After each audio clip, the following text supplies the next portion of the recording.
Welcome back to the county seat. If you're just joining us, we are covering the issue of centrally assessed taxes. That's what our first story was about, what they are, how they work. But that's just the tip of the centrally assessed tax iceberg. For you see, centrally assessed taxes are complex documents, and as you go through the process of establishing them, there are lots of questions and lots of areas that they can be challenged. The appeal process is complex as well, and it has impacts on the counties beyond just the disputed amount of what they need to pay. Here, continuing that story, is Terry Wood. As Utahns, we all pay property taxes, one way or another, even if we don't own land.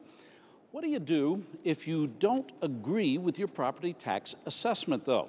Well, you have the right to appeal, and so do big businesses that pay centrally assessed taxes.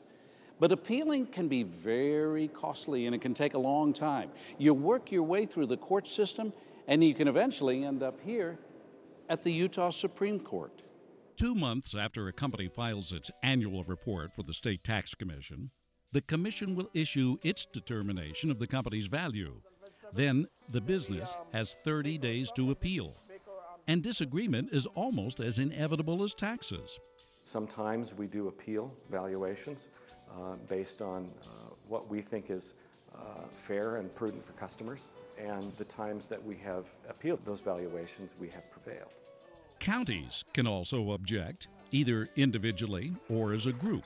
And they often do because their budgets depend on those centrally assessed tax revenues. They are such a big, in general terms, they're a big part of our overall value. And as you look at that value and how it affects the local people and the operating perspective of the county, it has a large impact on the ability of the county to continually fund or to meet the obligations that they have. After a State Tax Commission board hears the arguments and makes a ruling, the matter can be taken even further, to court. First district, then, if necessary, the state Supreme Court. I feel sorry for many of the judges who have to decide these complex cases because few of these issues become black and white.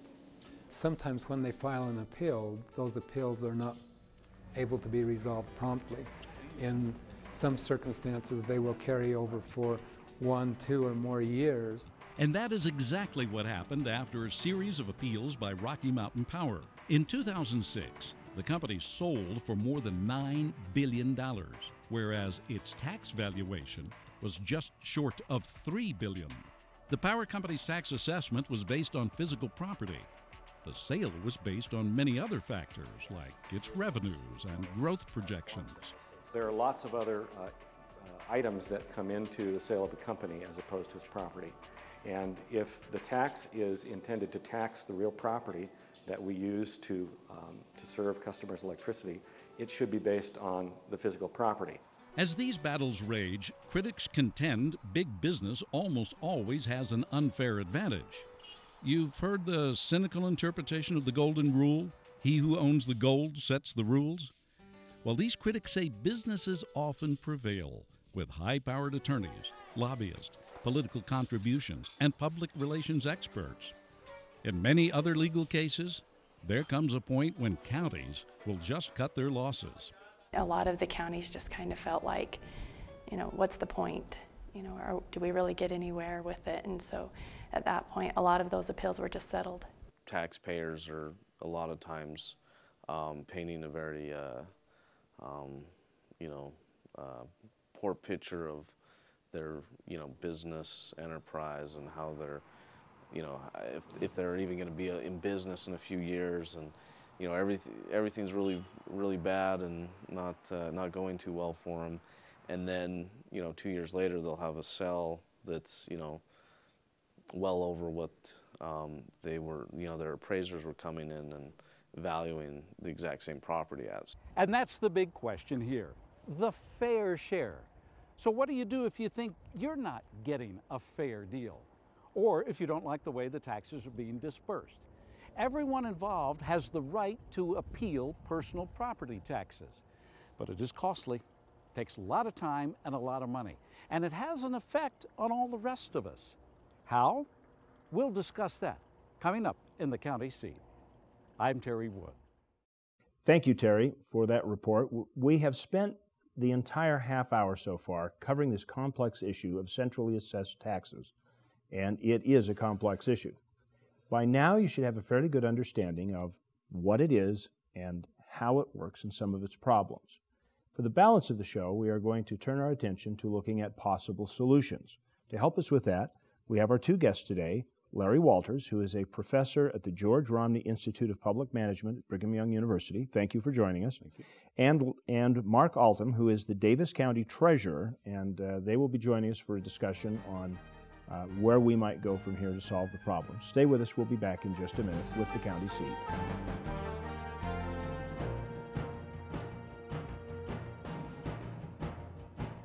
What do you picture when you hear Rich County, Utah? Bear Lake Adventure? Snowmobile action?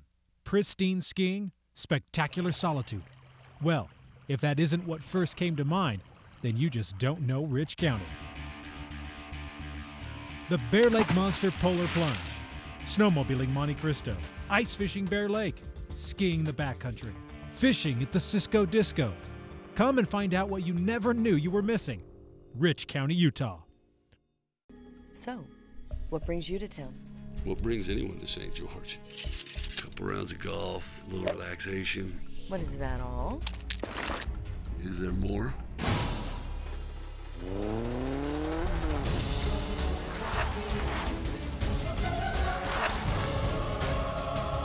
In a retirement community? Should have stuck with the back nine.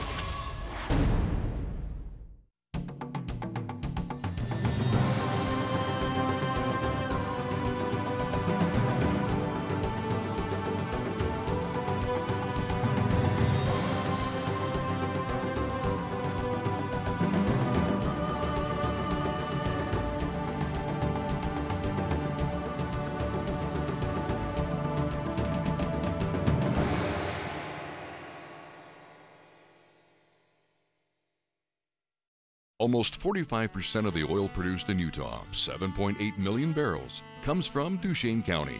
That oil feeds our state economy, provides job growth, and supports local business. Here in Duchesne County, we're working to make Utah an economic, cultural, and technological leader. Whether you're here for business or pleasure, Duchesne County will welcome you with open arms and invite you to explore all the beauty of the Uinta Mountains. Duchesne County, close enough for business, far enough to get away.